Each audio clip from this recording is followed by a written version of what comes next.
If you lived it, you'll always remember it. The story is inside you and needs to be told, because you owe it to those who are not here, and letting them slide into history is just not going to happen. Not on your watch. I try to tell everybody I didn't do anything in my life. I just was there at the right place at the wrong time, or the wrong place at the right time. Terry Velour was a 22-year-old Marine Lance Corporal who was part of a multinational force whose task was to keep the peace during the 1983 Lebanese Civil War. The Marine headquarters at the Beirut airport was barracks to hundreds of military personnel.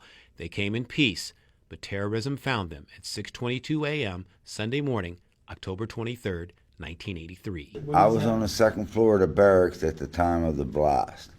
The truck actually went right underneath me. I looked down and seen the rear end laying on a sandbag, and it covered my face.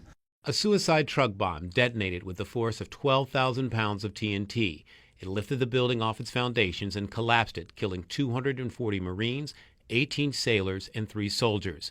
This heart is where Terry was before the blast.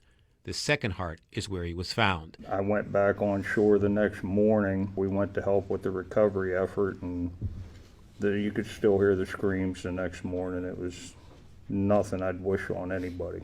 It was the worst single-day loss of life for the Marine Corps since the Battle of Iwo Jima during World War II. But numbers don't count. People do. These were their buddies and fellow Marines, and remembering those who were lost is a duty that these men truly hold dear. So, I mean, it's we're kind of forgotten. They talk about Korea being a forgotten war. We're a forgotten mission. There are memorials to the Marines who died in Lebanon, including Corporal David L. Doherty Park in Eastlake, to remember the corporal and 7 other Marines who were killed in an outpost that December. In Struthers, near Youngstown, there's also a memorial to the 13 Ohio Marines who died in the barracks blast. On that list is the name Corporal George Genger of Cleveland. Nadia Juris is George's sister. Terry Velour was George's best friend. It's kind of nice to see the love. It really is. The camaraderie and how they take care of each other.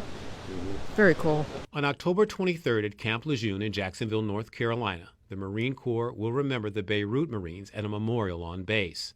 But this 40th anniversary is a big milestone that will see hundreds of Marines return to the camp to remember the dead and to make sure that their service is not forgotten. Because if you haven't lived it, you need to understand. And if you have lived it, you will always remember. Go right ahead. For our brothers. Salute, brothers. Salute. In Mentor, Roosevelt Leftwich, Fox 8 News.